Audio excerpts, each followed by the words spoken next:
제2장 일곱 신비. 고린도전서 4장 1, 2절에서 바울은 그러므로 사람들이 우리를 그리스도의 일꾼이며 하나님의 신비들을 맡은 청지기로 여기게 하라. 청지기에게 요청되는 것은 무엇보다도 신실한 사람으로 발견되는 것이라고 말한다. 청지기란 귀중한 어떤 것을 돌보는 사람이다. 그는 주인을 위하여 그것들을 돌봐야 한다. 엘리에셀이 아브라함 집의 청지기였을 때 창세기 15장 2절. 아브라함이 가진 모든 것은 그의 세력하에 있었다. 그러므로 청지기는 신실한 사람으로 발견될 필요가 있다. 왜냐하면 그는 자신의 소유가 아닌 물건을 가지고 있기 때문이다. 우리는 보통 돈의 청지기직에 관해 말하는데 그것은 하나님께서 우리에게 돈을 주셨으며 우리는 그 돈을 관리하면서 주께서 쓰시기 원하는 대로 써야 한다는 것을 뜻한다. 그러나 고린도전서 4장에 있는 이 구절은 돈의 청지기직에 관해 말하고 있는 것이 아니다. 고린도전서 4장은 하나님의 신비들에 관하여 이야기하고 있다. 여기서 바울은 사람들이 우리를 그리스도의 일꾼이며 하나님의 신비들을 맡은 청지기로 여기게 하라고 말한다. 그가 말하는 것, 즉 우리가 청지기로서 맡아야 할 것은 신비들이라는 것이다. 그리고 그 신비들을 맡아 관리하는 데 있어서 우리에게 요구되어지는 것은 신실함이라고 또한 말하고 있다. 청지기에게 요청되는 것은 무엇보다도 신실한 사람으로 발견되는 것이라. 고린도전서 4장에서 우리는 바울에게 부여된 한 직분에 대해서 읽을 수 있는데 바울은 그의 청지기 직분에 대해 신실해야 한다고 말하고 있다. 만약 미국에 있는 모든 사역자들이 이러한 신비들을 돌보는데 신실했었더라면 미국은 오늘날과 같은 혼란에 빠지지 않았을 것이다. 이 나라의 모든 감리교, 침례교, 성공회, 루터교, 장로교의 목사들이 단순히 하나님께서 이 구절에서 그들에게 하라고 하신 것을 하였더라면 우리는 현재 이런 혼란에 빠지지 않았을 것이다. 본문에 따르면 하나님께서 그분의 사역자들에게 돌보라고 주신 하나님의 신비들이 있다. 청지기는 그것들을 보존하는 데 신실해야 한다. 우리는 지금부터 그 신비들이 무엇인지 하나씩 살펴볼 것이다. 여기에서 제시되는 것은 마태복음 13장에 나와 있는 것처럼 천국의 신비들이 아니다. 고린도전서 4장에서 바울이 제시하는 것은 그리스도의 몸과 관련이 있는 신비들이다. 그는 그리스도께서 이 시대에 그분의 사역자들에게 맡겨주신 신비들에 관하여 이야기하고 있다. 그러므로 이 신비들은 바울 서신에서 발견할 수 있다. 우리는 이 신비들이 무엇인지 알아야 한다. 그 신비들이 무엇인지도 모르는 사람은 그것들을 신실하게 보존할 수 없기 때문이다. 그러나 사람들은 이 신비들이 무엇인지 알지도 못할 뿐더러 알려고도 하지 않는다. 이것이 평범한 사람들의 특징이다. 보통의 사람들은 자신의 은행 구좌와 사회보장과 연금과 보험과 자식들과 자기 집과 차와 인플레이션 등에만 관심이 있다. 인플레이션이 그들 관심의 끝이다. 미국인에게 진리에 관해 말하는 것은 올빼미들로 가득 찬 헛간에 대고 말하는 것과 같다. 다시 말해서 그들은 진리를 열망하지 않는다. 언젠가 의에 굶주리고 목마른 자들은 복이 있나니 그들이 배부를 것이미요. 마태복음 5장 6절 라는 말씀을 읽고 혼자 생각했다. 요즘은 의에 굶주리고 목마른 사람들을 만날 수 없어. CIA나 FBI, 전국 교육협회와 각종 비밀결사 조직과 각종 종교단체 등에서 의에 굶주리고 목말라 하는 사람을 만나기란 참으로 힘들다. 그들은 대화와 평화와 사랑과 투표에 굶주리고 목말라 할 뿐 의에 굶주리고 목말라 하는 사람은 없다. 만약 워싱턴 DC에서 의에 굶주리는 사람이 50명만이라도 있다면 그들은 틀림없이 내가 지난 30년간 신문지상에서 읽어왔던 것과는 어떠한 관계도 없는 사람들일 것이다. 미국인들은 의에 굶주리고 목말라 하지 않는다. 그들은 의를 회피하는 길을 찾으려고 애쓴다. 1. 경건의 신비. 첫 번째 신비는 육신으로 나타나신 하나님이다. 디모데전서 3장에는 이것이 경건의 신비라고 되어 있다. 그런데 이것은 킹제임스 성경이 없으면 찾을 수가 없다. 다른 모든 변개된 성경들은 이 구절을 변개시켜 놓았기에 다른 성경으로는 이 구절에서 첫 번째 신비를 찾을 수가 없다. 이 구절은 성경에서 예수 그리스도의 신성에 관한 가장 위대한 구절이다. 그런데도 다른 성경들이 이 구절에서 그리스도의 신성을 찾아볼 수 없게 만들어 버렸다는 것은 그 성경들이 예수 그리스도의 신성을 깎아내리는 성경이라는 것을 증명하는 것이다. 아무리 전천년주의자이고 구령하며 선교에 불타는 성령 충만한 근본주의자일지라도 예수 그리스도의 신성을 깎아내린 성경을 들고서 추천한다면 이것은 어리석은 일이 아닐 수 없다. 자, 디모데전서 3장 16절을 보자. 경건의 신비는 논쟁의 여지 없이 위대하도다. 하나님께서는 육신으로 나타나셨고.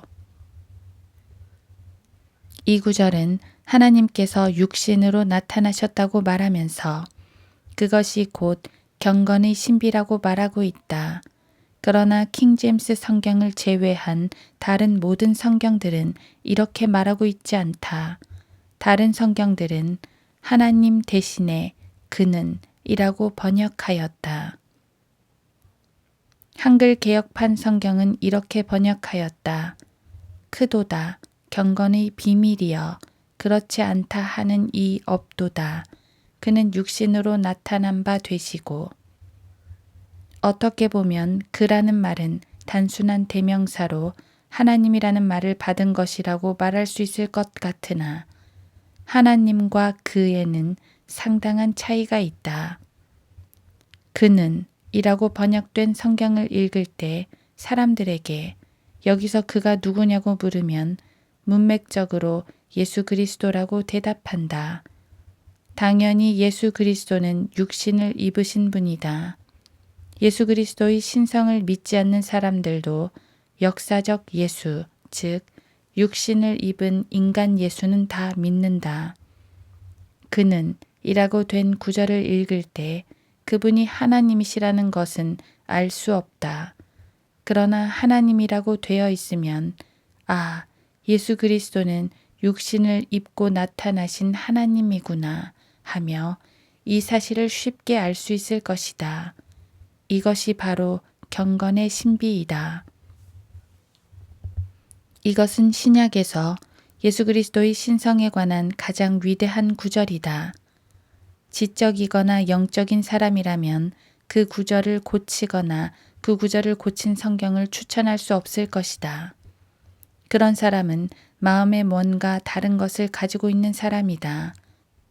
그 구절을 공격하는 성경을 추천하는 사람을 하나님께서 헌신된 사람이라고 하시겠는가? 그 부분을 제외하고 다른 모든 면에서 당신이 헌신된 사람이라면 그곳이 바로 당신과 마귀가 완전히 의견이 일치를 보는 지점이다. 한 번은 어떤 학생이 이렇게 말한 적이 있다. 우리 교수님은 킹제임스 성경이 하나님의 말씀이라고 믿지 않아요. 나는 그에게 이렇게 말해 주었다. 다른 점에서는 어떤지 모르지만 그곳이 바로 자네 교수와 마귀가 의견의 일치를 본 지점일세. 자, 디모데전서 3장 16절을 다시 보자.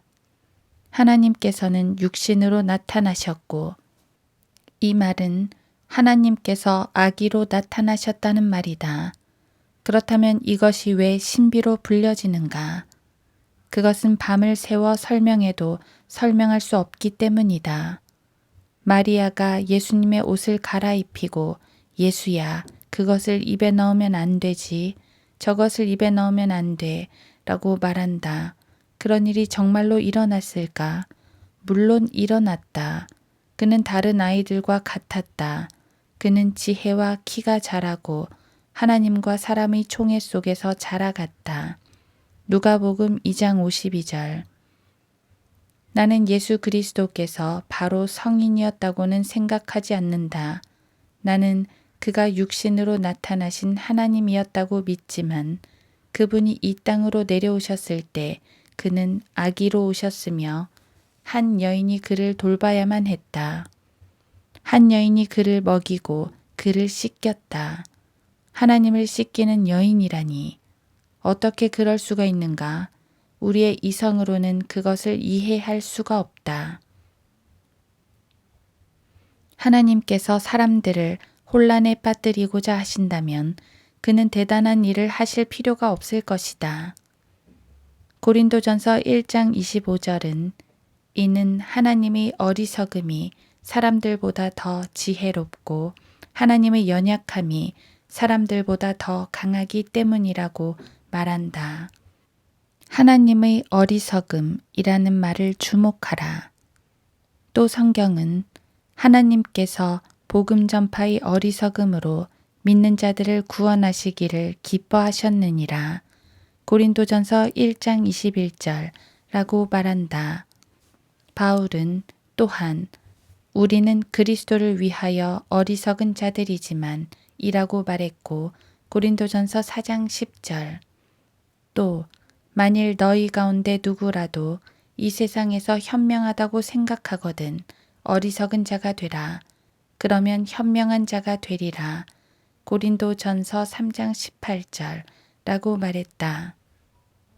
하나님께서는 인간을 혼란에 빠뜨리고자 원하셨을 때 하늘을 가로질러 회개하라.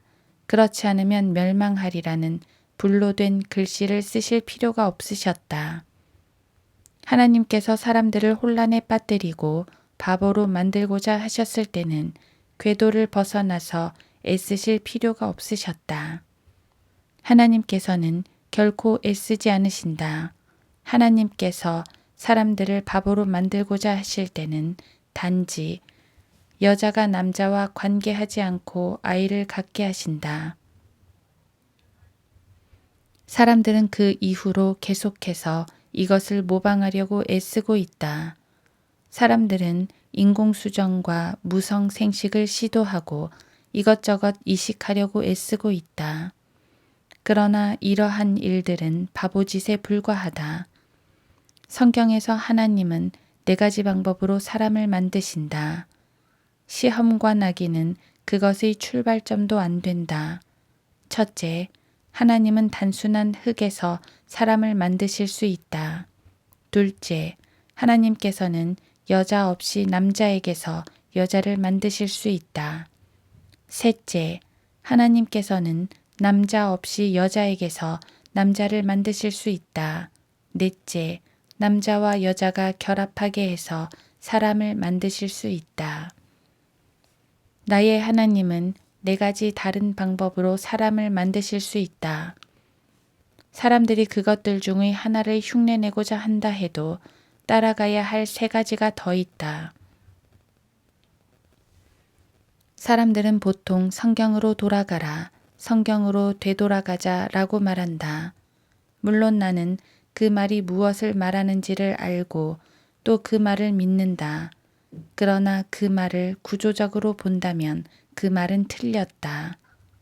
우리는 성경으로 되돌아갈 수 없다. 성경은 우리보다 너무나 앞서 있어서 그것을 따라잡으려면 뛰어야 한다. 자, 하나님께서 육신으로 나타나셨다는 것을 바로 이해하자. 관심과 배려가 필요한 어린 아기 예수에 대해서 생각해 보자. 아이들을 가진 여자들은 아기를 돌본다는 의미를 알 것이다. 여자들은 아기를 돌보기 위해 해야 할 일이 무엇인지도 안다. 그런 위치에 있는 하나님을 상상할 수 있겠는가? 어떤 사람들은 그것을 믿지 않는다. 이것이 주께서 그것을 말씀하신 이유이다. 주께서는 이 일을 하시어 사람들을 바보로 만드셨다. 우리는 그것을 설명할 수 없다. 마루를 기어다니는 하나님이라고. 아가야, 밥 먹을 시간이다. 너무 지나치지 않은가? 우리는 그것을 설명할 수 없다. 하나님께서 여자로 하여금 남자와 관계하지 않고 아이를 갖게 하셨을 때 그분은 이 세상의 지혜를 쓰지 않으셨다. 지혜 있는 자가 어디 있느냐? 학자가 어디 있느냐? 이 세상의 변론가가 어디 있느냐? 하나님께서 이 세상의 지혜를 어리석게 만드신 것이 아니냐? 하나님의 지혜에 있어서는 세상이 그 지혜로 하나님을 알지 못하기에 하나님께서 복음 전파의 어리석음으로 믿는 자들을 구원하시기를 기뻐하셨느니라. 고린도전서 1장 21절. 하나님을 피하기 위해 사람들이 한 일은 지혜를 사용한 것이다. 그러나 세상이 그 지혜로 무엇을 이해했겠는가? 세상이 그 지혜로 하나님을 알지 못하였기에 사람들은 그들의 지혜로 그들의 교육으로 하나님을 알지 못한다. 고대 그리스에는 철학자들이 많이 있었다. 그들은 지혜를 사랑하는 자들로 불렸다. 그것이 철학이란 말의 뜻이다. 그러나 그들은 하나님으로부터 벗어나기 위해 지혜를 사용했다. 주님은 아래를 내려다 보시고 말씀하셨다. 내가 할 일을 너에게 말해주겠다. 너희 지혜를 부끄럽게 만들리라. 그 지혜를 무가치한 것으로 만들리라. 그들이 물었다. 그 일을 어떻게 하실 것입니까? 하나님은 말씀하신다. 남자와 관계하지 않고 여자가 아이를 낳게 해서 그 아이가 우주를 만든 자가 되도록 하겠다. 자, 이것을 설명해 보라. 우리는 밤을 새워도 그것을 설명할 수 없다. 그러나 우리가 설명을 하든지 못하든지 간에 신비란 그런 것이다. 미국에 있는 모든 목사들이 그 신비를 지키고 보존하는 데 신실했다면 미국의 강단에는 단 한 명의 자유주의자도 없었을 것이다. 그러나 사람들은 이 신비를 지키는데 신실하지 못했다. 어떤 사람들은 그것을 믿기는 했어도 지키는 데는 신실하지 못했다. 하나님께서 육신으로 나타나셨다는 동정녀 탄생의 첫 번째 신비를 모든 목회자들이 신뢰한다면 미국에는 단 한 사람의 자유주의자도 살아남아 있지 못할 것이다. 바울은 그리고 내가 많은 증인들 가운데서 내게 들은 것들을 신실한 사람들에게 맡기라. 그들이 또 다른 사람들을 가르칠 수 있으리라고 말했다. 디모데후서 2장 2절. 2. 너희 안에 계신 그리스도. 두 번째 신비는 골로새서 1장 27절에 있다. 이 신비는 너희 안에 계신 그리스도시요 곧 영광의 소망이라. 여기서 신비는 구원받은 사람들 안에 계신 예수 그리스도시다. 어떤 사람들은 이것이 신비가 아니라고 생각할지 모르나 이것은 분명히 신비이다. 죄 없고 완전한 구세주께서 어떻게 흙으로 가게 될 나의 더러운 육체, 사악하고 낡은 몸 안에 몸을 굽히고 들어오셔서 사실 수 있는가? 우리가 죽으면 벌레들이 그 몸을 먹는다.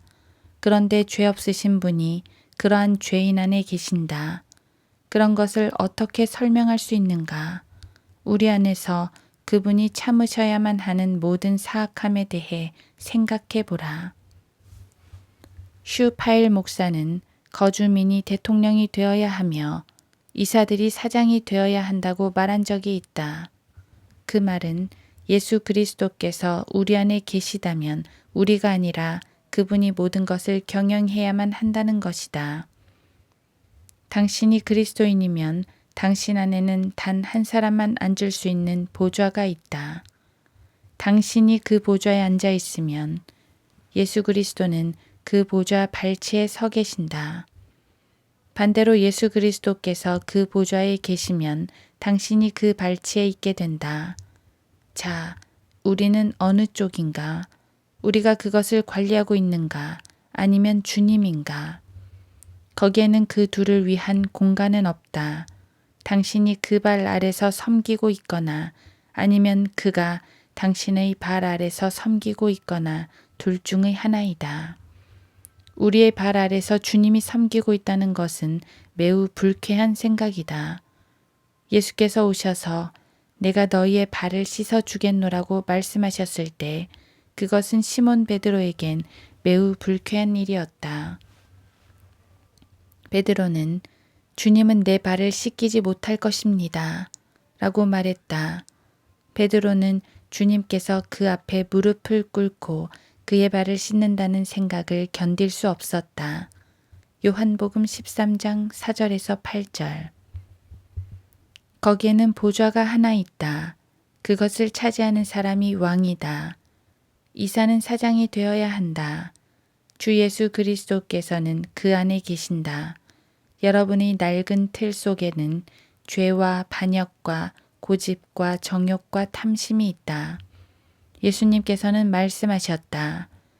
이는 속에서, 즉 사람의 마음에서 나오는 것은 악한 생각과 간음과 음행과 살인과 도둑질과 탐욕과 악의와 사기와 방탕과 악한 눈과 하나님을 모독함과 교만과 어리석음이기 때문이니 이런 모든 악한 것은 속에서 나와 그 사람을 더럽히느니라. 마가복음 7장 21에서 23절. 자, 그 몸 안에는 옛날의 나가 있다. 또 거기엔 주 예수 그리스도께서 계신다.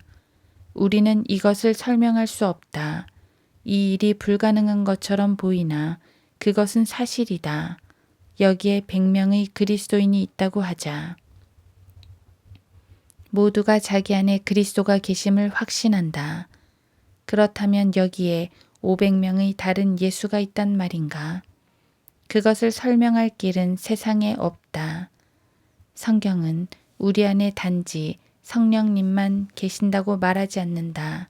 성경은 너희 안에 계신 그리스도라고 하셨다. 우리는 그 안에서 완성되었고 그는 우리 안에 계신다. 예수 그리스도께서 내 안에 계시고 당신 안에 계시고 그 사람 안에 계셔도 그분은 나뉘어지지 않으신다. 어떻게 이런 일이 가능할 수 있는가? 밤을 새워도 이 사실을 설명할 수 없으리라. 이것이 바로 신비라고 불리는 이유이다. 내주하시는 그리스도의 신비, 그것은 우리 안에 계신 그리스도, 곧 영광의 소망이시다. 골로새서 1장 27절. 어떤 사람들은 구원받았을 때 모든 문제가 끝났다고 생각한다. 그러나 많은 경우에 있어서 구원은 문제의 시작일 뿐이다. 구원받을 때까지 사람들은 자신이 얼마나 악한지를 진정으로 깨닫지 못한다. 조나단 에드워드는 내가 나의 마음을 바라보고 그 무한한 사악함을 인지했을 때 그것은 지옥보다 더 깊은 구렁으로 생각되었다. 고 말했다. 구원받은 감독교회 목사인 버클리는 이렇게 말했다.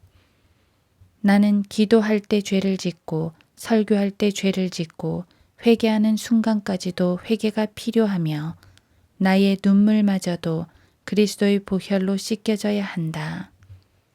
이 말은 내 안에 옛사람과 새사람, 곧 두 사람이 있다는 뜻이다. 어떤 사람이 한 번은 어떤 그리스도인에게 말했다. 당신은 아직도 죄를 짓습니까? 그는 예, 나는 아직도 죄의 문제를 가지고 있습니다. 라고 말했다. 나는 당신이 구원받은 줄로 알았는데요. 라고 그가 말했다. 그 그리스도인은 예, 그렇습니다. 라고 대답했다. 어떻게 구원받고서도 죄를 지을 수 있습니까? 나는 여전히 죄를 짓습니다. 구원받았다는 것은 확실히 상황을 더 복잡하게 만듭니다. 자, 당신이 구원받은 사람이라면 이 말이 무슨 뜻인지 잘 알 것이다. 구원받기 전에 사람들은 자신이 하고 있는 일을 정당화시킬 방법을 항상 찾을 수 있었다. 그러나 구원받은 후에 그런 일이 생기면 그것을 정당화시키려고 애써보지만 별 소용이 없다. 그는 내버려 두게 된다. 첫날 밤에는 그것에 대해 다소 초조해하며 조금 무서워한다. 그 다음 날 밤에는 그래, 그것은 잘못됐어. 하지 말았어야 했는데 라고 말한다. 그 다음 날 밤에는 내 양심이 왜 계속해서 나를 괴롭히는지 모르겠군. 어쨌든 다 지나간 일이야 라고 한다. 넷째 날 밤에는 비참해져서 얼굴을 아래로 떨구고 울기 시작하며 하나님께 그것을 말한다. 구원받기 전의 상황과 차이가 있다. 구원받기 전에는 그 사람 안에 하나의 본성밖에 없었다. 그 옛 본성이 거기에 앉아 있다. 그 본성은 맛볼 수 있고 느낄 수 있고 냄새 맡을 수 있고 볼 수 있고 들을 수 있다. 이것이 그가 할 수 있는 전부이다. 그는 오감을 가지고 있었다. 그러나 구원받은 이후에 새로운 본성이 그 안에 들어온다. 여섯 번째 감각기관이 생긴 것이다. 전에 본 적도 없으며 들은 적도 없고 냄새 맡은 적도 없고 맛본 적도 없고 만져본 적도 없는 것을 사랑하기 시작한다. 그런 일이 생긴다. 옛 본성과 옛사람은 포효하기 시작한다. 안달하기 시작한다. 싸우기 시작한다. 옛 본성은 그것을 좋아하지 않는다. 구원받기 전에는 이봐, 저거 대단하군. 좋군 그래. 훌륭해. 저걸 내게 줘. 대단해. 라고 말했다. 구원받은 후에도 발을 가볍게 두드리면서 야, 대단한데? 라고 말한다. 그러나 성령께서는 그만둬 라고 말씀하신다. 뭐 때문에 저건 좋은 음악이야 라고 당신은 말한다. 성령께서는 난 저것은 좋아하지 않아 라고 말씀하신다. 그래, 그렇지만 나는 저것을 좋아해. 성령께서 말씀하신다. 나는 좋아하지 않아. 옛 본성은 말한다. 약간만 재미 좀 볼 수 없나? 성령께서는 그만둬 라고 하신다. 그런 다음 당신은 교회에 가서 찬송가를 부르기 시작한다. 새 본성은 말한다. 나는 이게 좋아. 그러나 옛 본성은 말한다. 아, 시시해. 시시하다고. 새 본성은 말한다. 그래. 그러나 이게 좋아. 이건 축복이야. 옛 본성은 말한다. 정말 따분하군. 여기서 나가자고. 기억하라. 구원받게 되면 두 개의 본성이 공존한다. 이것을 설명할 수 있겠는가? 이것이 신비이다. 그것이 바로 골로새서 1장 27절이 말하고 있는 것이다. 이 신비는 너희 안에 계신 그리스도시요 곧 영광의 소망이라. 예수 그리스도께서 당신을 구원하여 거듭나게 하셨을 때 그가 무슨 일을 하셨는지 아는가? 그것은 문명인을 데려다가 고릴라가 있는 우리에 넣으신 것이다. 그 고릴라는 화를 내기 시작하고 으르렁거리며 위협하면서 싸우려고 한다. 더 이상 행복하지 않다. 더 이상 편안하지 않다. 주께서 여러분을 구원하셨을 때 여러분의 인생을 망가뜨리신 것이다. 3. 그리스도와 그 교회. 자, 세 번째 신비에 관해서 다루어 보자. 이것은 위대한 신비라. 그러나 나는 그리스도와 그 교회에 관하여 말하노라. 에베소서 5장 32절. 바울은 본문에서 주 예수 그리스도와 그의 신부에 관해 말하고 있다. 29절에서 그는 사람마다 항상 자기 육신을 미워하지 않고 오히려 육성하고 아끼기를 주께서 교회에게 하심같이 하시니라 라고 말한다. 그리고 25절에서는 남편들아 너희는 자기 아내를 사랑하되 그리스도께서 교회를 사랑하셔서 교회를 위하여 자신을 주신 것 같이 하라고 말하며 31, 32절에서는 이런 까닭에 남자가 자기 아버지와 어머니를 떠나 자기 아내와 결합하여 그 둘이서 한 몸이 될지니라. 이것은 위대한 신비라. 그러나 나는 그리스도와 그 교회에 관하여 말하노라고 말한다. 어떤 사람이 구원받아 거듭났다면 그 사람은 그리스도의 몸 안에 있다. 남자의 몸은 그의 아내이기 때문에 그리스도의 몸을 이루는 구원받은 사람들은 그의 뼈와 살에서 나온 아내이며 신부로 언급된다. 그의 살과 그의 뼈의 지체임이라. 에베소서 5장 30절. 둘이 한 몸이 되리라. 고린도전서 6장 16절. 이 사실을 어떻게 설명할 것인가? 나는 여기 있고 내 아내는 내 옆에 있다. 나와 내 아내가 어떻게 한 몸일 수 있는가? 그 둘은 사랑의 관계이기 때문에 하나처럼 행동하고 하나처럼 생각한다는 뜻이지 라고 말하는 사람이 있을지도 모르나 이 말은 전혀 그런 뜻이 아니다. 성경은 둘이 한 생각을 품었다 라고 말하지 않는다. 성경은 둘이 한 몸이라고 말한다. 한 육체라는 뜻이다. 이 사실을 어떻게 설명할 수 있는가? 내가 일어나서 문 밖으로 나가면 내 아내는 방에 혼자 남게 된다. 도대체 어떻게 한 육체일 수 있는가? 밤을 새워도 설명할 수 없을 것이다. 이것이 바로 잘 이해하지 못하면 대개 무신론자가 되는 이유이다. 올바르게 이해하지 않으면 그것에 걸려 넘어진다. 합리적인 사고로는 이 사실을 설명할 수 없다. 이것이 바로 신비라고 불리는 이유이다. 예수님은 셋째 하늘에 계시다. 나는 여기 아래에 있다. 나는 그의 일부이다. 그는 나의 일부이다. 이 사실을 설명해 보라. 밤을 새워도 설명할 수 없을 것이다. 한 번은 캠벨파 목사와 이야기를 한 적이 있다. 그는 다음과 같이 말했다. 아무도 자신이 죽은 후에 어디로 갈지 알 수 없습니다. 이에 대해 나는 대답했다. 나는 하늘나라에 갈 것입니다. 죽을 때까지는 확실히 알 수 없어요. 라고 그가 말했다. 무슨 소리를 하는 거요? 나는 바로 지금 하늘나라에 있는데. 라고 내가 말했다. 당신은 지금 하늘나라에 있지 않아요. 내가 이렇게 당신을 보고 있잖소. 당신은 나의 몸을 보고 있는 거요. 나는 여기 있지 않아요. 나는 영광 가운데 저 위에 있소. 그는 내 말을 이해할 수 없었다. 물론 나도 그 사실을 이해할 수는 없다. 그러나 그렇다는 사실은 분명히 안다. 에베소서 2장 6절이 이 사실을 증거하고 있기 때문이다.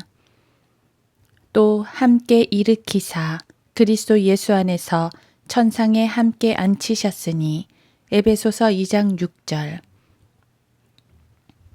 나는 머리를 숙이고 이렇게 기도한다. 주님, 이 메시지를 축복하소서. 주 예수 그리스도 이름으로 기도합니다. 아멘. 나는 보좌가 있는 방 안에 있다. 그러므로 우리가 은혜의 보좌로 담대히 나아가자. 히브리서 4장 16절. 우리는 그 보좌에 들어가기 위해 문지기나 비서를 거칠 필요가 없다. 성모에게 바치는 노래나 사도신경 및 그런 모든 쓰레기들을 거칠 필요가 없다. 내 사무실에 들어오려는 학생은 노크를 해야 한다. 그러나 내 아들은 노크를 할 필요가 없다. 그는 그냥 들어온다. 왜냐하면 나는 그의 아버지이기 때문이다. 하나님께서 당신의 아버지라면 당신은 그냥 보좌 앞으로 걸어나갈 수 있다. 우리는 이미 영 안에서 그곳에 있기 때문이다. 오늘 밤 여기에 있는 사람들 중에서 많은 사람들이 주를 사랑할 것이다. 그렇다면 당신들은 혹시 미친 거 아닌가? 어떻게 해서 200명이 모두 같은 사람과 사랑에 빠졌단 말인가? 2000년 전 오순절과 휴거 사이의 400만 군단이 넘는 모든 남녀들이 어떻게 한 몸으로 그리스도와 결혼한단 말인가? 세상에는 이 사실을 설명할 길이 없다. 그것은 신비이기 때문이다.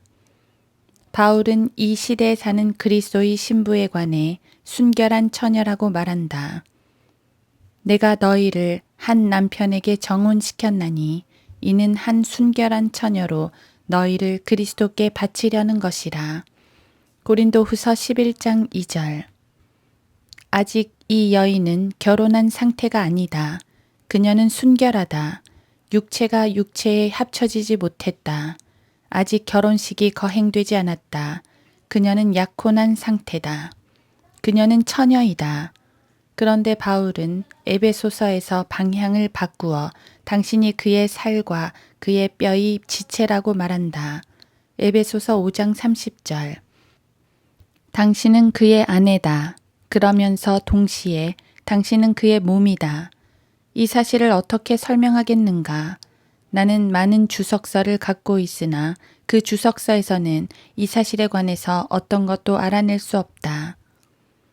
영에 관한 한 나는 지금 주님과 연합되어 있다.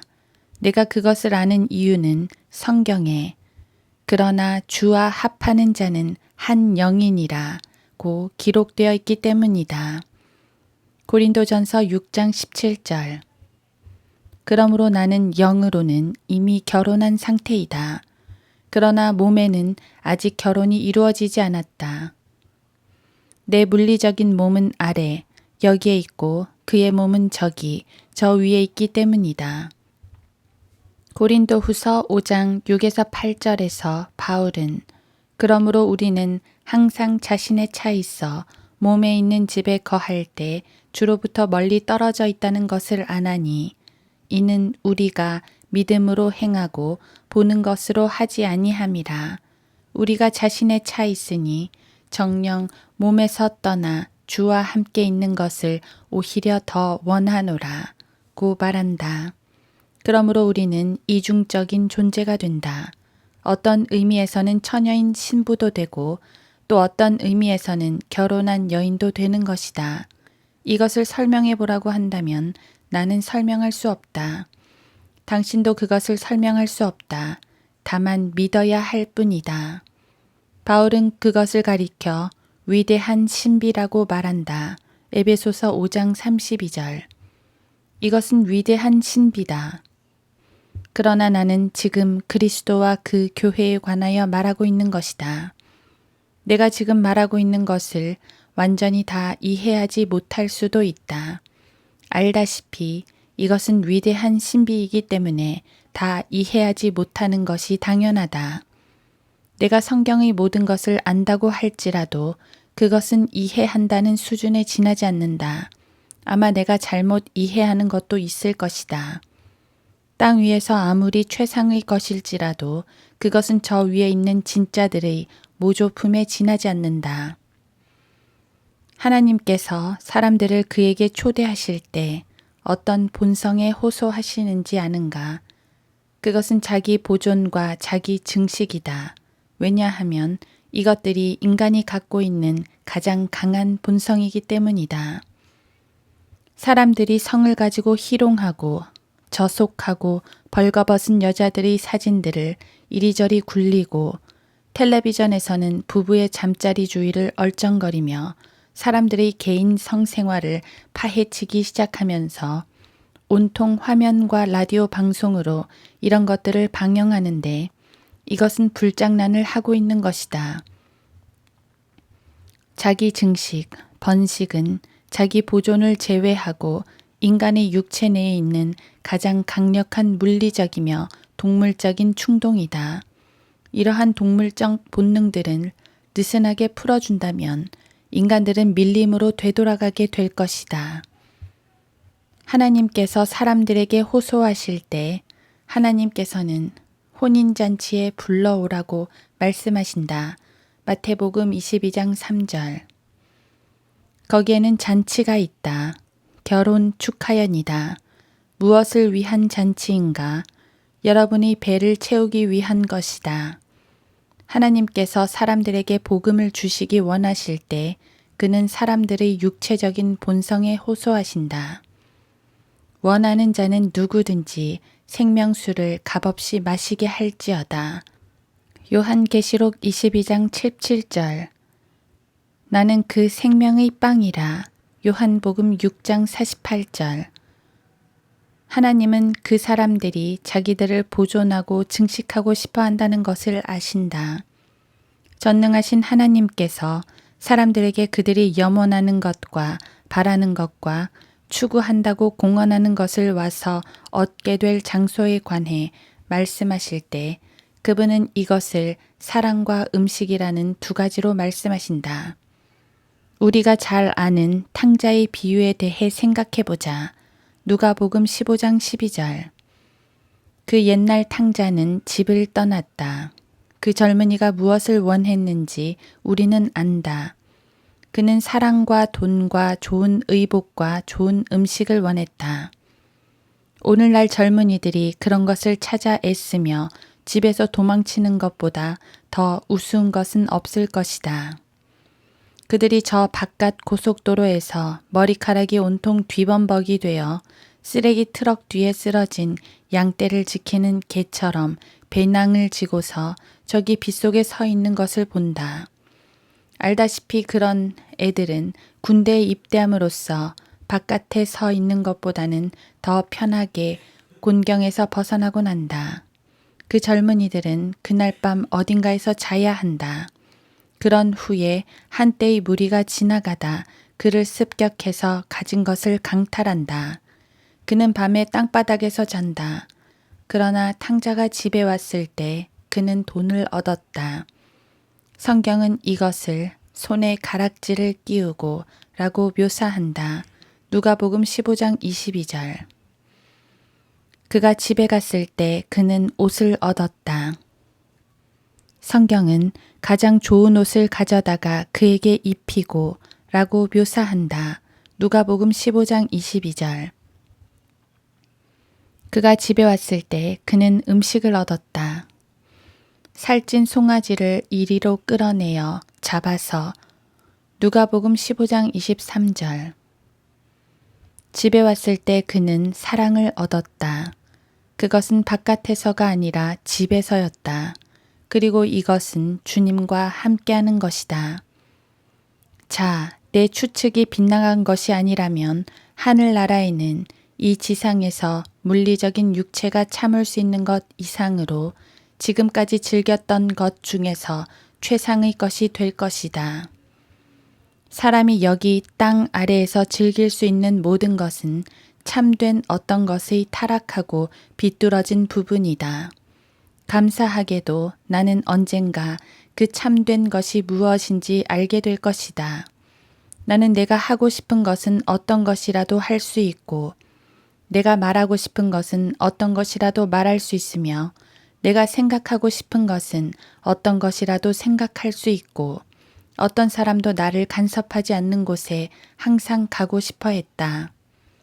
그런데 내가 확신하건대 언젠가 나는 하고 싶은 것은 어떤 것이라도 할 수 있으며 생각하고 싶은 것은 어떤 것이라도 생각할 수 있으며 말하고 싶은 것은 어떤 것이라도 말할 수 있는 또 그렇게 하더라도 이 모든 것이 항상 옳기 때문에 그것이 맞았는지 어떤지를 결코 살펴볼 필요가 없는 곳에 영원히 있게 될 것이다. 이것이 바로 하늘나라다. 만약 이것을 놓치면 모든 것을 잃는 것이다. 하루 24시간 동안 하고 싶은 것을 하며 하루 온종일 생각하고 말하고 싶은 것은 무엇이나 생각하고 말하는 것보다 더 좋은 것이 뭐가 있겠는가? 완전한 해방, 완전한 자유, 옳은지 틀린지 염려할 필요가 전혀 없는 곳, 이것보다 더 좋은 것이 있겠는가? 4. 이스라엘의 회복. 나는 지금 신비에 관해서 말하고 있다. 이것들은 설명할 수 없다. 설명할 수 있다면 신비들이 될 수 없다. 신비란 설명할 수 없는 것을 믿어야 하는 어떤 것이다. 청지기에게 요청되는 것은 무엇보다도 신실한 사람으로 발견되는 것이라. 고린도전서 4장 2절. 앞에서 말했던 것처럼 미국에 있는 모든 사역자들이 내가 말하고 있는 것들을 보존하는 데 신실했더라면 미국은 오늘날과 같은 혼란에 빠져 있지 않을 것이다. 예를 들어 사역자들이 경건의 신비를 가르치는 데 신실했다면 동정녀 탄생을 의심하는 사람은 미국에 한 명도 없었을 것이다. 그들은 신실하지 않았다. 두 번째 신비도 마찬가지이다. 이 신비는 너희 안에 계신 그리스도시요 곧 영광의 소망이라. 골로새서 1장 27절. 그들이 이것을 가르치는데 신실했었다면 용서할 수 없는 죄를 짓는 것에 대해 줄곧 불안해하고 초조해하는 수천의 그리스도인은 없었을 것이다. 오히려 그리스도인들의 삶 속에서 불경건한 것이 튀어나오면 그들에게 두 개의 본성이 있음을 깨닫고 그것들을 처리하는 법을 배웠을 것이다. 자, 이제 로마서 11장 25절에서 네 번째 신비를 찾아보자. 이번에 다룰 신비는 이스라엘의 회복에 관한 것이다. 카터 대통령이 이것을 믿었다면 사타트에게 그 땅을 주지 않았을 것이다. 조지아 출신의 그 종교적인 땅콩 장사는 그것을 믿지 않았다. 왜 그랬을까? 왜냐하면 그는 신실하지 않았기 때문이다. 사람들은 엉터리 소리를 짓거려대면서 말할 것이다. 아, 저 러크만 형제. 그들이 석유를 가지고 어떻게 했는지 알잖아요. 그리고 알다시피. 나도 그런 소리는 모두 들었다. 그러나 의인은 믿음으로 말미암아 산다. 로마서 1장 17절. 동전에 우리는 하나님을 신뢰한다 라고 쓴 나라의 생각이 고작 이 정도밖에 안 되는가? 하나님께서 그 땅을 주신 선택된 백성이 줄을 서서 기다리고 있을 때 하나님께서 그 땅에서 나가라고 말씀하신 창세기 21장 10절 이스마엘이 석유와 가솔린을 무기로 삼아 그 땅 가운데 앉아서 지내려 한다. 당신의 동전에 새겨진 변변찮은 소리를 떼내어 버리라. 우리는 하나님을 신뢰한다 라고 말하며 돌아다니지 말라. 차라리 우리는 록펠러를 신뢰한다고 말하라. 1933년에 사람들은 주류 제조 판매 금지업을 폐지시키려 했다. 그들은 그 법이 야기시키는 모든 손해를 좀 봐요 라고 말하며 그 법의 폐지를 외쳤다. 그러나 금주법이 시행되던 지난 10년 동안 이 법을 집행하기 위해 단지 1385명의 사망자만이 있었으나 그 법이 폐지되고 난 후 음주운전으로 1년에 얼마나 많은 사상자가 생기는지 10년 동안 총기 사고로 죽은 사람보다 10년 동안의 사망자 수가 더 많았다. 정부는 사람들에게 총을 가져가고 대신 술을 주었다. 사람들은 담배는 건강에 해롭다고 말하면서 술에 대해서는 한마디도 하지 않는다. 미국에는 500만 명의 알코올 중독 여성이 있다. 정신병원은 꽉 찼다. 그것은 당신 건강에 해롭지 않은가? 금주법을 시행하면 더 나쁜 일이 생길 것 같았으나 사실은 금주법을 폐지한 후 더 나쁜 일이 생겼다. 이스라엘을 대적하고 아랍을 후원하면 더 좋은 일이 생길 것 같으나 사실은 더 나쁜 일이 생긴다. 로마서 11장 25, 26절은 이렇게 말한다. 형제들아, 너희가 스스로 지혜 있는 채 하지 않기 위하여 이 신비를 너희가 모르기를 내가 원치 아니하노니 이는 이방인들의 충만함이 차기까지는 이스라엘의 일부가 완고하게 된 것이라. 그리하여 온 이스라엘이 구원을 받으리라. 기록된 바와 같이 구원자가 시온에서 와서 야곱에게서 경건치 아니한 것을 제거하리라. 이것은 신비다. 복음에 관하여는 그들이 너희로 인하여 원수가 되었으나 선택에 있어서는 그들의 조상으로 인하여 사랑을 받는 자들이라. 이는 하나님의 은사와 부르심에는 후회가 없으심이니라. 로마서 11장 28, 29절. 성경은 믿지 않는 유대인은 복음의 원수라고 말한다. 그러나 하나님께서는 그들을 선택하셨다고 말하고 있다. 복음에 관하여는 그들이 너희로 인하여 원수가 되었으나 선택에 있어서는 그들의 조상으로 인하여 사랑을 받는 자들이라. 이 신비는 하나님께서 이스라엘과 결별하지 않으셨다는 것이다. 하나님께서는 이스라엘과 결별하지 않으시고 언젠가 그들을 팔레스타인 땅으로 데려오실 것이며 1948년에 하나님께서는 그렇게 하셨다. 유대인이 극소수로 줄어들게 된 후에 그들을 구해내셔서 예수 그리스도께로 회심시키실 것이다. 이것이 바로 하나님을 의지하게 될 이스라엘의 믿음을 가진 남은 자에 관한 신비이다. 복음에 관하여는 원수가 되었으나 선택에 있어서는 그들의 조상으로 인하여 사랑을 받는 자들이라는 이 구절이 말하는 것은 한마디로 말해서 우리가 유대인을 사랑해야 한다는 말이다. 알다시피 이방인은 유대인과 잘 지내지 못한다. 이방인들이 유대인을 좋아하지 않는 이유는 아마도 유대인은 돈을 벌 수 있고 이방인은 돈을 사랑하기 때문일 것이다. 그러나 당신은 유대인을 사랑해야 한다. 물론 유대인들과 함께 잘 지내기란 어렵다. 분명 유대인은 세상에서 가장 마음에 들지 않는 성품을 가진 사람들이다. 우리는 완고한 아일랜드인이라든가 어리석은 아일랜드인, 고집센 네덜란드인, 고집센 독일인 등에 대해 이야기한다. 이 말은 어느 정도는 맞을 것이다. 그러나 전능하신 하나님께서 고집센 사람들로 한 백성을 뽑기 원하셨을 때 누구를 선택하셨는지 아는가? 그분은 바로 유대인들을 선택하셨다. 하나님은 그들에게 말씀하셨다. 완고하고 목이 곧고 마음과 귀에 할례를 받지 못한 사람들아. 시편 78편 8절, 사도행전 7장 51절. 왜 하나님께서는 이런 사람들을 선택하셨을까? 왜냐하면 아마도 그들이 지상에서 가장 불쾌하고 사랑스럽지 못한 사람들이기 때문일 것이다. 물론 나는 유대인들 중에서도 훌륭하고 하나님을 사랑하고 성경대로 믿는 그리스도인인 사람들을 알고 있다. 중요한 것은 이들이 비록 사랑받을 만하지 못한 사람들일지라도 우리는 그들을 사랑해야 한다는 것이다. 우리는 이 사람들을 사랑하고 보살펴야 한다. 그렇지 않으면 주께서 보복하실 것이다. 그는 역사 속에서 변함없이 그렇게 하셨다.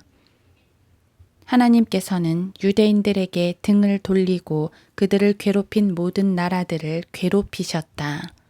한때는 스페인이 지상에서 선두에 나선 나라였다.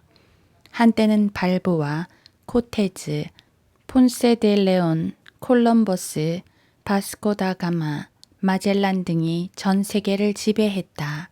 그러나 스페인은 어떻게 됐는가?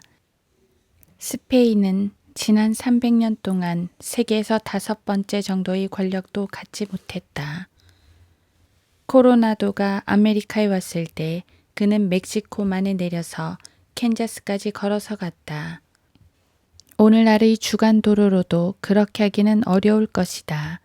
그 사람은 걸어서 루이지애나, 아칸사스, 오클라호마를 갑옷과 투구를 쓰고 황열병과 싸우면서 통과했다. 이렇게 세계를 정복하던 스페인에서 도대체 무슨 일이 일어났는가? 콜럼버스가 푸른 대양을 항해했던 1492년에 그들은 종교 재판에 착수했다. 그들은 유대인들을 데려다가 억지로 세례를 받게 하거나 그들의 재산을 몰수하거나 또는 도시에서 그들을 쫓아내거나 추방시켰다. 그들의 재산을 훔치기도 하고 그들을 죽이고 고문하기도 했다. 그들은 유대인들을 죽였다. 그러던 어느 날 스페인 함대는 영국 해협에 가서 프란시스 드레경과 싸우던 중 프란시스에게 침몰당했고 그 후로 스페인은 보잘것없게 되어버렸다. 지금까지 유대인을 박해한 모든 나라들은 비참하게 되었다. 1918년 제1차 세계대전 때 연합군에게 대단한 도움을 주었던 일종의 화약을 발견한 와이츠만이란 사람이 있었다. 그는 영국 제국과 영어를 쓰는 사람들에게 그러한 봉사를 해주었다. 왜냐하면 그들이 그의 민족인 유대인에게 해주겠다고 약속한 것과 그의 민족에게 해준 일에 고마움을 표시하기 위해서였다. 그래서 발포와 경과 한 무리의 사람들이 모여서 발포와 선언이라는 것을 제의했다. 발포와 선언은 유대인들을 그들의 조국 팔레스타인으로 돌아가게 한다는 선언이었다. 전쟁이 끝났을 즈음에 발포와 경과 다른 사람들이 그것을 통과시키려고 했을 때 아라비아의 그랜드 머스티가 팔레스타인 근방에 나타났다. 그는 거기에 와서 이렇게 말했다. 만약 당신들이 유대인들을 여기에 오게 한다면 나는 석유 판매를 중단하겠다. 이 문제를 어떻게 결정할 것인가를 의논하기 위해 의회가 열렸고 팔레스타인을 영국 통치령으로 할 것인가 아니면 정말로 그 땅을 유대인들에게 줄 것인가에 대해 투표하기로 했다. 그들이 투표를 하기 위해 모였을 때 의회에서 탁월한 연설가가 일어서서 나는 반대합니다. 라고 말했다. 그는 다름 아닌 얼간이 위니, 즉 윈스턴 처칠이었다. 우리가 알고 있는 소위 위대한 인물인 그가 영국을 망쳐놓은 것이다. 그는 팔레스타인을 유대인에게 돌려주지 말라고 말했다. 그때 하원 의석에서 옛날 청교도였던 존 할삼경이 일어서서 눈물을 흘리며 1611년 킹 제임스 성경을 들고 아모스 9장을 펴서 마지막 세 절을 읽어가면서 말했다. 신사 여러분, 여러분은 하나님께서 그 땅을 그가 선택한 백성에게 주셨다는 것을 알고 있습니다. 여러분이 하고 있는 일은 잘못된 것입니다. 그렇게 해서 일단의 유대인들이 배를 타고 팔레스타인으로 건너갔다. 배에서 내렸을 때 유대인들은 해변에서 집단 수용소의 철조망을 발견했다. 그들은 독일인이 아니었다. 그들은 바로 영국인이었다. 여러분은 유대인들을 사랑해야 한다. 유대인들을 결코 박대해서는 안 된다. 윈스턴 처칠은 일어서서 자신의 생각으로는 유대인에게 그 땅을 줘서는 안 된다고 말했다. 그때 주께서는 말씀하셨다. 그래, 좋다. 하나님의 지시로 독일이 영국을 공습했을 때 영국의 커벤트리 시에는 피와 땀과 눈물만이 남았다. 오늘날 영국은 세계에서 5번째 정도밖에는 안 된다. 여러분 중의 어떤 사람들은 지난 해에 중류층의 영국인들이 먹었던 것보다 이번 주에 더 잘 먹었다. 믿지 못하겠거든 직접 영국에 가보라. 이번에는 독일을 살펴보자. 독일이 말했다. 좋아, 영국을 혼내줘야지. 그래서 그들은 영국을 혼내주기로 했다. 유대인 문제가 크게 부상되었을 즈음에 주께서는 유대인에게 말씀하셨다. 팔레스타인으로 되돌아가라. 그곳이 영국 통치령이지만 거기로 되돌아가라. 언젠가는 너의 땅이 되도록 해주겠다. 통치령이라는 것은 걱정하지 마라. 돌아가라. 그러나 독일에 있는 유대인들이 말했다. 그렇지만 사업이 잘 돼가는데요. 1923년과 1924년에 독일에서는 마르크의 어음으로 집을 도배한 사람들이 있었다. 왜냐하면 그렇게 하는 것이 도배지를 사는 것보다 더 쌌기 때문이다. 독일 사람들은 거리에서 쓰레기를 뒤졌고 밭에서는 남은 감자를 주워 모았다. 유대인들은 거기에 금을 들고 와서 집과 그 안에 있는 모든 것을 샀다.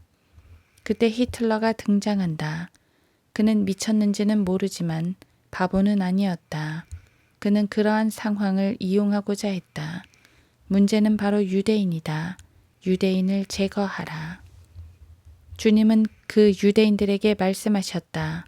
돌아가라, 돌아가라.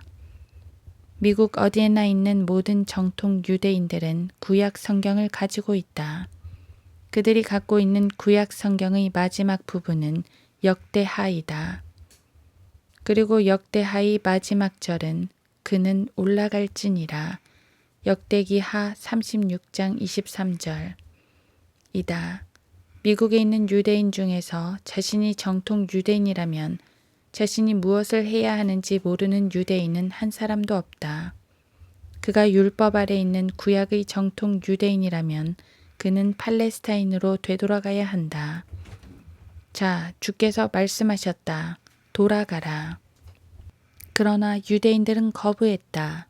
난 가지 않아요. 이에 주께서는 다른 사람에게 말씀하셨다. 하인리히 히밀러, 내가 할 일이 있다. 그리고 600만 명의 유대인들이 학살당했다. 하나님께서 유대인들과 계산을 마쳤을 때 그들은 되돌아갔다. 그리고 그들은 지금 그 땅에 있다. 주께서 오실 때까지 그들은 거기 있을 것이다. 아돌프 히틀러가 유대인에게 가했던 박해는 환란 동안에 유대인이 받게 될 박해와 비교해 볼 때 아무것도 아니다. 히틀러는 600만 명의 유대인을 죽였다. 환란 기간 중에 적그리스도는 당신이 몸을 한번 돌이키기도 전에 천사 100만을 제거해버릴 것이다. 우리는 유대인을 사랑해야 한다. 유대인들을 보살펴야 한다. 너를 축복하는 자들에게 내가 복을 주고 너를 저주하는 자를 저주하리라. 내 안에서 땅의 모든 족속들이 복을 받을 것이라. 창세기 12장 3절. 내가 역사 속에서 살펴본 바에 의하면 만약 히틀러가 유대인을 보살펴 주었다면 그는 유럽을 정복했을 것이다. 그 당시 유럽 사람들은 이미 하나님께 등을 돌렸다. 만약 히틀러가 모든 유대인들을 수용소에 넣고 그들을 돌봐주며 하루에 3끼씩 그들에게 훌륭한 식사를 제공하고 그들에게 복음을 전파해 주었다면 역사는 지금과는 다르게 되었을 것이다. 하나님께서는 말씀하셨다. 너를 축복하는 자들에게 내가 복을 주고 너를 저주하는 자를 저주하리라. 그는 한 가지 실수를 했다. 그는 유대인을 괴롭힌 것이다. 그리고 그가 유대인들을 괴롭혔을 때 주께서는 그의 이성을 가져가 버리셨다. 쿠르트 자이 틀러가 그에게 와서 말했다. 후퇴해야 합니다. 그러나 히틀러는 후퇴하지 말라고 명령했다. 파울루스가 들어와서 말했다. 후퇴해야 합니다. 후퇴하지 말라. 룸멜과 모델이 와서 말했다. 우리는 후퇴해야 합니다.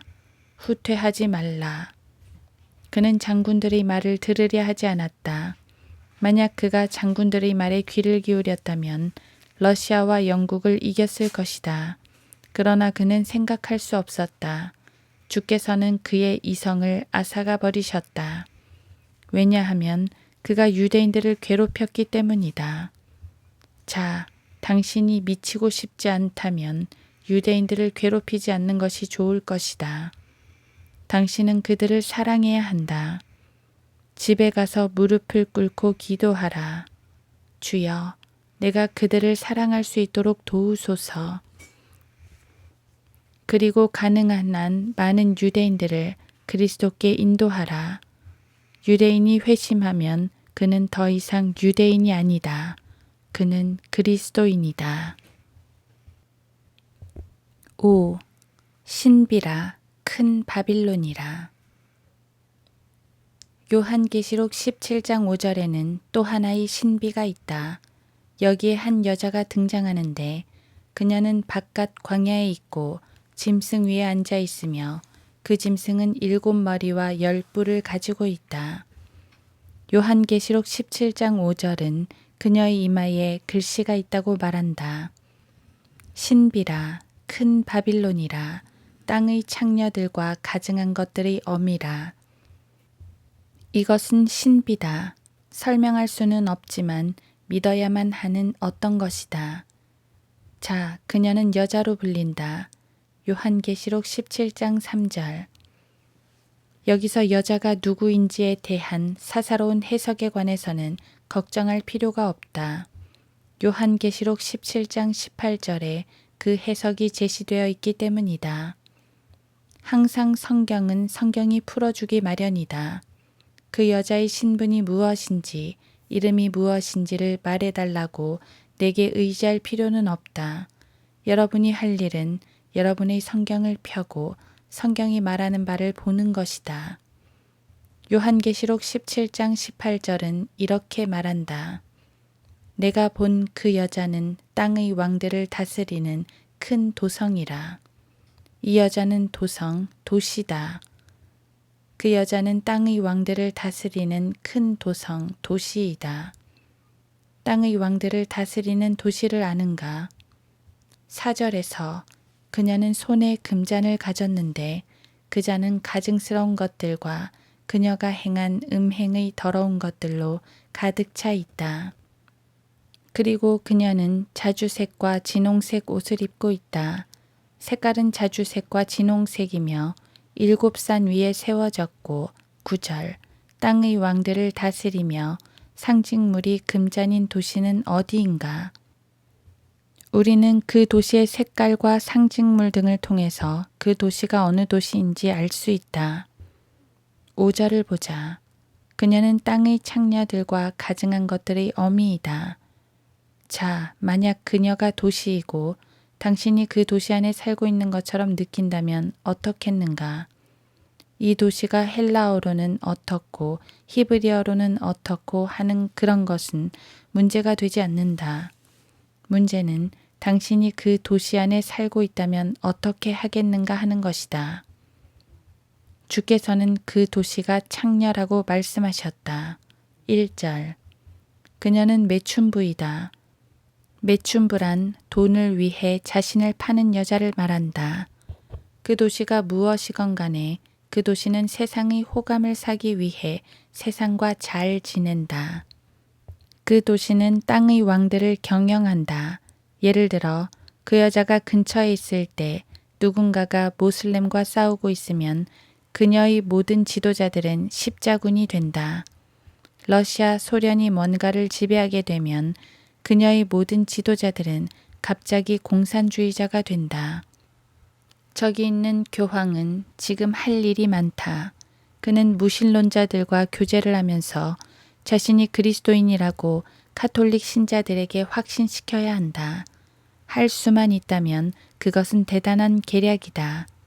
그의 일은 또한 스페인과 프랑스와 서독과 이탈리아를 소련에게 넘겨주는 것이다. 그것이 그의 일이다.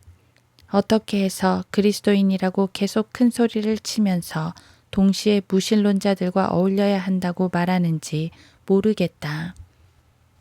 성경을 믿는 구원받은 사람들은 무신론자들과 어울리지 못한다. 그러나 교황은 잘 어울린다. 자, 7산 위에 세워진 그 도시를 보라. 6절에서 그 도시는 예수의 순교자들의 피로 가득 차 있다. 일곱 산 위에 세워지고 그 색깔은 진홍색과 자주색이며 땅의 왕들을 통치하고 상징물은 금잔이며 그리스도인들을 죽이는 죄를 지은 그 도시를 아는가? 당신이 숨쉴 만한 감각이라도 있다면 그 여자가 누구인지 말할 필요도 없을 것이다.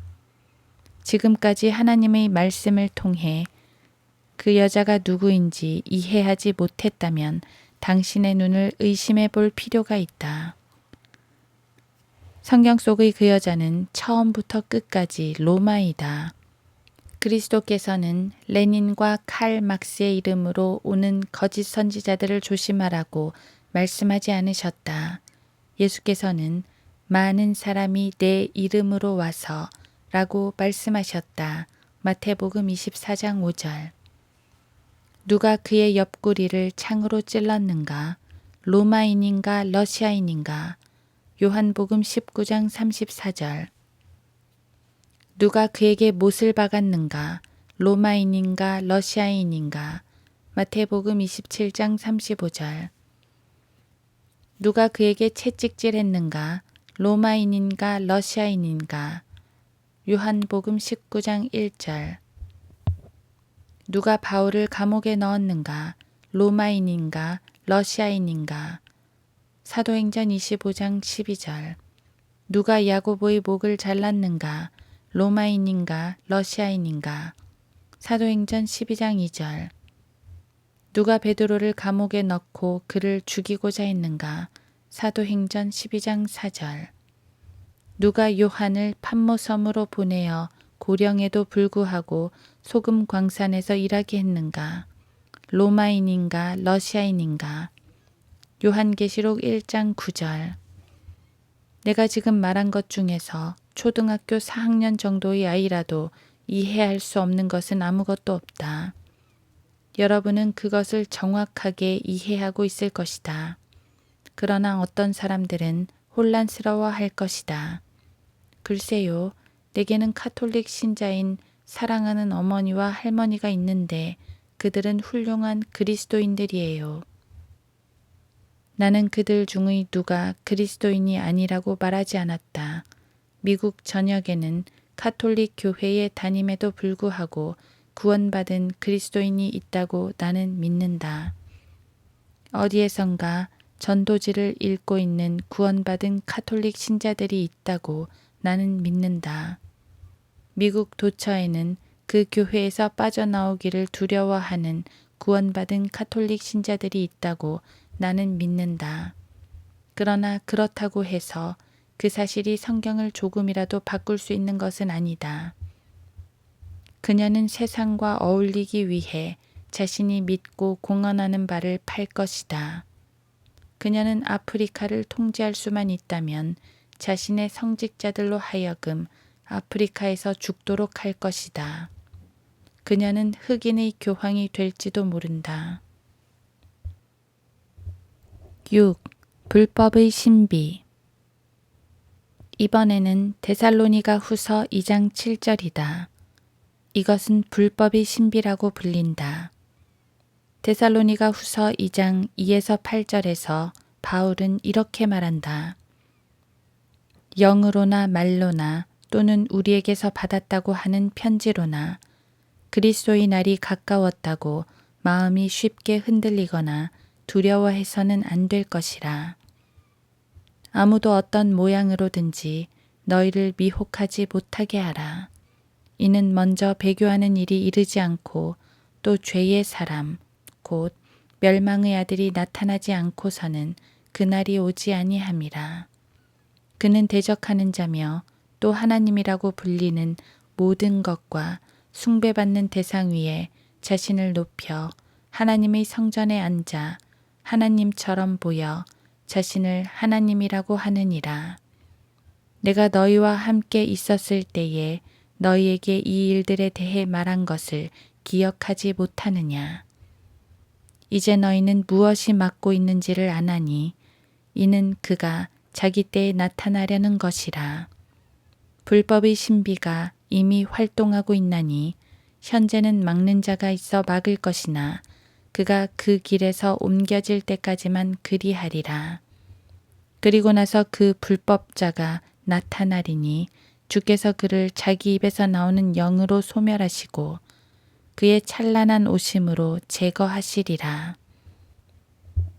7절에서 바울은 불법의 신비가 이미 활동하고 있나니 라고 말한다. 불법의 신비, 그것은 적그리스도의 신비이다. 이것에 대해서는 너무 깊게 다루지 않을 것이다. 여기서는 그의 숫자가 666이라는 것을 말해두는 것으로 충분할 것 같다. 그에게는 표시가 있다. 그것은 키스다. 그에게는 인사가 있다. 그것은 두 손가락이다. 그에게는 문자가 있다. 그것은 X이다. 그리고 그는 이름과 종교와 인종과 표시를 가지고 있다. 예수 그리스도를 제외하고 성경에서 그 누구보다도 자세히 다루고 있는 것이 바로 적그리스도이다. 그에 대한 정보는 성경에서 많이 찾아볼 수 있다. 7. 휴거. 마지막 신비는 고린도전서 15장에 나와 있다. 고린도전서 15장 51에서 55절을 펴보자. 보라, 내가 너희에게 한 가지 신비를 말하노니 우리가 다 잠잘 것이 아니요 오히려 우리가 모두 변화될 것이니 마지막 나팔에 눈 깜짝하는 순간에 그러하리라. 나팔 소리가 나면 죽은 자들이 썩지 아니하는 몸으로 일으켜지며 우리도 변화되리라. 그리하여 이 썩을 몸이 반드시 썩지 아니할 몸을 입고 이 죽을 몸이 반드시 죽지 아니할 몸을 입으리라. 이 썩을 몸이 썩지 아니함을 입고 또 이 죽을 몸이 죽지 아니함을 입게 되면 그때 사망이 승리 속에 삼킨 바 되었느니라고 기록하신 말씀이 이루어지리라. 오 사망아, 너의 쏘는 것이 어디 있느냐? 오 음부야, 너의 승리가 어디 있느냐? 마지막 신비는 휴거이다. 이 신비는 그리스도의 몸이 사라지는 것이다. 눈 깜짝하는 순간에. 여기에는 두 종류의 사람이 있다. 먼저 죽은 성도들은 무덤에서 부활하여 끌려 올라갈 것이다. 그리고 주께서 오실 때 살아있는 성도들은 죽지 않고 휴거될 것이다. 만약 당신이 주님이 다시 오실 때까지 죽지 않고 살아있게 된다면 당신은 죽지 않고 끌려 올라가서 불멸을 얻게 될 것이다. 만약 주께서 오시기 전에 당신이 죽게 된다면 당신의 몸이 땅 아래서 부패하고 썩어질지라도 당신은 무덤에서 나와 썩지 않을 몸을 입게 된다. 물론 당신이 거듭난 그리스도인일 경우에만 그렇다. 바울은 54, 55절에서 이렇게 말한다. 사망이 승리 속에 삼킨 바 되었느니라고 기록된 말씀이 이루어지리라. 오 사망아, 너의 쏘는 것이 어디 있느냐? 오 음부야, 너의 승리가 어디 있느냐? 주께서 오실 때 죽음은 살아있는 사람을 삼키지 못한다. 오 사망아, 너의 쏘는 것이 어디 있느냐? 묻힌 사람들은 땅속에 그대로 머물러 있을 수 없다. 오 음부야, 너의 승리가 어디 있느냐? 살아있는 사람은 죽지 않고 올라가며 죽은 사람도 올라간다. 무덤이 그 사람들을 붙잡아 둘 수는 없다. 어느 날 마리아와 마르다는 그들의 오라비 나사로가 죽었을 때 문제에 빠졌다. 이에 마르다가 예수님을 찾아가서 말했다. 주여, 만일 주님께서 여기 계셨더라면 나의 오라비가 죽지 아니하였겠나이다. 이에 주께서는 말씀하셨다. 너의 오라비가 다시 살아나리라. 다시 마르다가 말했다. 구원받지 않고 죽은 사람의 전체 심판에서 마지막 날, 마지막 부활에 그가 다시 살아날 줄 아나이다. 주께서 말씀하셨다. 마르다야, 너는 너무나 오랫동안 쓸데없는 문학과 철학과 과하게 시간을 낭비하느라 앞으로 일어날 일을 모르고 있구나. 네가 만약 성경을 공부했었더라면 나는 부활이요 생명이니 나를 믿는 자는 죽어도 살 것이며 한 부류의 사람들 또 살아서 나를 믿는 자는 또 한 부류의 사람들 누구나 영원히 죽지 아니하리라는 것을 알았으리라. 요한복음 11장 25, 26절에는 두 종류의 부활이 있다. 주께서 오시기 전에 내가 죽는다 해도 벌레들이 나를 잡아둘 수 없음을 아는 것은 대단한 위로가 된다. 벌레들은 나를 먹을 수는 있다. 그러나 나를 소화시킬 수는 없다. 나는 땅으로 갈 것이지만 선한 사람을 아래에 묶어둘 수는 없다. 나는 다시 살아날 것이다. 형제여, 나는 많은 그리스도인들의 장례식에서 모든 사람들이 떠난 뒤에 무덤 옆에 서서 그 구멍 아래를 쳐다보았다. 그리고 땅에게 말했다. 너는 그를 계속 잡아둘 수 없다. 너는 그를 계속 잡아둘 수 없어. 잠시 동안 그를 잡아둘 수는 있겠지만 그는 살아날 거다. 그런 일이 일어나게 될 것이다. 오 음부야, 너의 승리가 어디 있느냐? 무덤은 그를 붙잡아둘 수 없다. 그들은 살아날 것이다. 예전에 많은 사람들은 노래하곤 했다. 공중에서 만나리 아름다운 만남. 나는 곧 주님을 뵈오리. 저 너머 주님의 집에서. 나는 주님이 오기를 기다리고 있다. 나는 그리스도의 재림에 대해 750번 이상 설교했다. 그러나 그분은 아직 오시지 않았다. 그래서 어떤 사람들은 말한다. 아, 그는 오지 않아. 나의 할아버지도 항상 그가 온다고 말씀하셨지. 나의 할아버지는 50년 전에 돌아가셨어. 그렇다. 그러나 그분은 오실 것이다. 옛날에 노아는 비가 올 것이라고 계속해서 말했다. 사람들은 그에게 말했다. 이런 노망난 얼간이 같으니라고. 120년 동안 이 근처에는 비가 오지 않았어. 그동안 쭉 비가 온다고 말했지. 그는 말했다. 그래, 그러나 비가 올 거야. 비가 올 거야. 비가 올 거라고. 그리고 어느 날 비가 왔다. 나는 지금 여기에 있지만 어느 날 나는 떠날 것이다. 주께서 오시면 나는 즉시 위로 올라갈 것이다. 주께서 오시면 나는 떠난다. 안녕. 내일 아침에 비행기가 되돌아올 것을 기다릴 필요가 없다. 나는 곧장 올라가서 3000피트 상공에서 곧 나의 가족들을 만날 것이다. 에베소서 2장 19절. 주께서 바로 지금 오신다면 이 건물의 모든 창은 깨질 것이며 코발트탄이 폭발하는 것 같은 소리를 듣게 될 것이다. 커다란 위기가 닥쳐올 것이다. 경찰관이 도처에서 달려오고 사이렌이 울린다. 사람들은 미쳐버릴 것이다. 교회에서 이런 일이 일어나는 것을 상상해 보자. 주께서 바로 지금 오신다고 가정해 보자. 꽝! 우리는 모두 올라간다. 밤 10시 30분경 이 사건을 취재하기 위해 기자들이 올 것이다. 주차장에는 많은 차들이 있는데 차 안에는 아무도 없다. 불이 건물에 켜져 있다. 경찰이 건물 안으로 들어온다. 여기에 한 사람이 앉아 있고 저쪽에 한 사람, 이쪽에 한 사람이 있다. 예수께서 바로 지금, 바로 이 순간에 오신다면 구원받지 않은 채 여기 앉아 있는 사람에게는 무슨 일이 일어나겠는가? 아마 그는 미쳐버릴 것이다. 직접 눈으로 본 상황을 믿을 수가 없어서 경직된 채 미쳐버릴 것이다.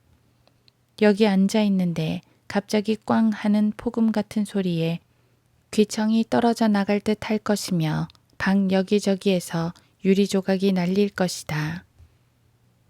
마룻바닥에서 일어나 고개를 들고 방을 쭉 둘러볼 때 의자에 옷들이 있는 것을 발견하게 될 것이다. 그는 미쳐버릴 것이다. 그러나 며칠 후에 세상은 평정을 되찾을 것이다. 사람들은 말할 것이다. 사람들이 다 어디로 갔지? 글쎄, 특정한 종류의 음전기를 끌어당기는 어떤 혹성이 지나간 것 같아. 그들은 이 문제를 자기들 나름대로 정리할 것이다. 누군가가 나와서 평화를 해치는 사람들을 없애야 한다고 말한다. 지상에는 더 이상 어떠한 평화도 없을 것이다. 주께서 바로 지금 오시면 우리는 떠날 것이다. 어떻게 그런 일이 있을 수 있는가? 주님은 여기서 나의 모든 원자를 분해해서 저 밖에서 다시 합치실 것이다. 나는 내 머리가 천장에 부딪힐까 봐 걱정할 필요가 없다. 나는 곧바로 저 천정을 통과해서 갈 것이다.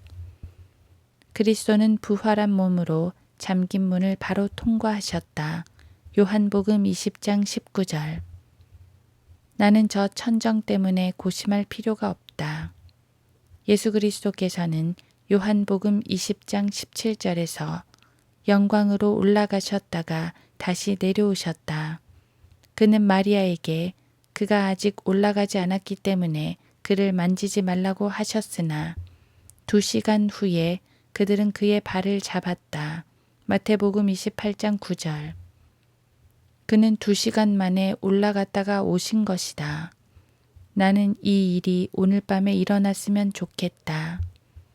하나님께서 나의 증인이시거니와 나는 예수 그리스도께서 오늘 밤 오시기를 원치 않는 그리스도인을 이해할 수 없다.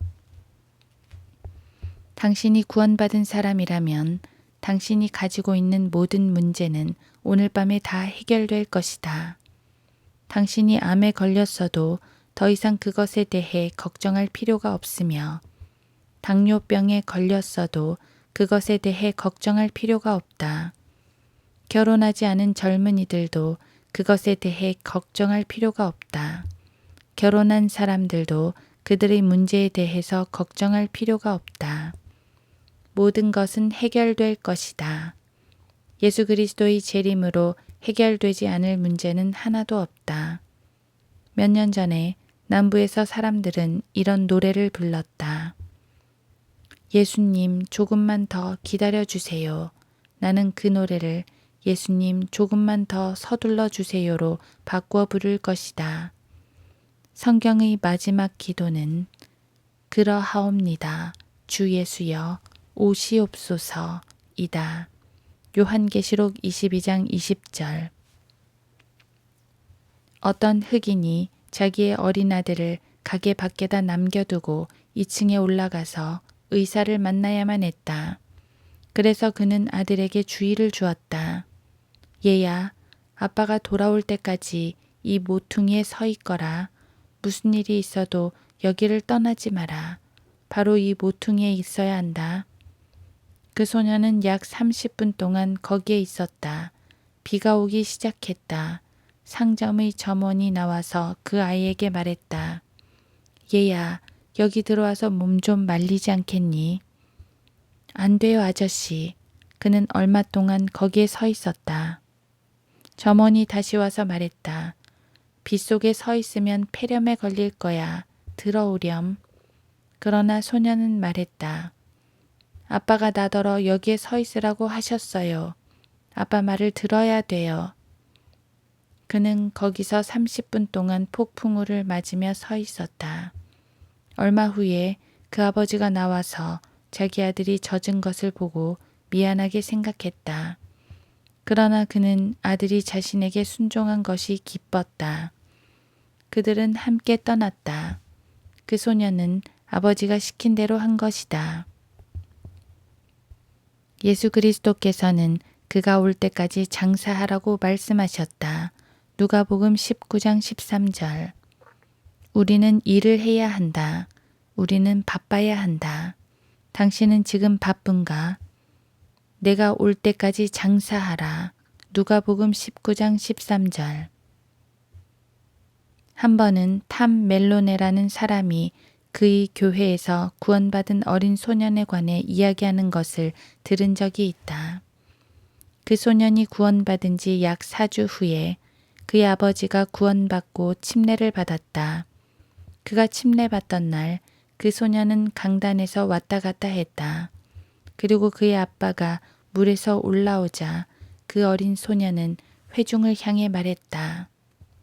이제 주님께서 오시면 아빠는 뒤에 남겨지지 않을 거예요. 상황은 이러했다. 그 소년은 한 달 전에 구원을 받고 그의 아버지에게 복음을 전했다. 그의 아버지는 그에게 입 닥치라고 했다. 그 소년은 울기 시작했고 그의 아버지는 아이가 왜 우는지 몰랐다. 소년이 말했다. 예수님께서 오시면 아빠는 뒤에 남겨지실 거예요. 그의 아버지는 아내에게 도대체 누가 저 녀석에게 그런 쓰레기 같은 소리를 했어? 라고 했다. 저 아래 교회에서요. 그 사람들에게 가서 그런 소리 하지 말라고 해. 그렇지 않으면 당신은 더 이상 교회에 갈 수 없을 줄 알아. 약 2주 후에 그는 그의 아내와 아들이 밤에 기도하는 소리를 들었다. 소년은 기도 중에 울면서 말했다.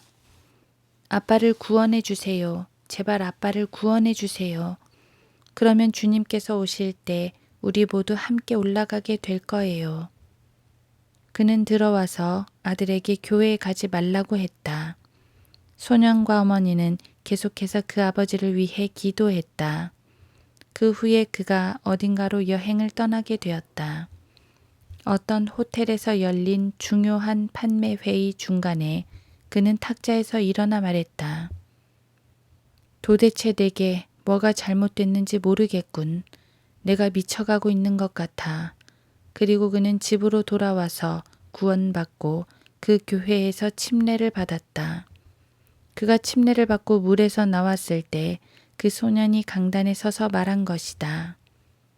이제 예수님께서 오시면 아빠는 뒤에 남겨지지 않을 거예요.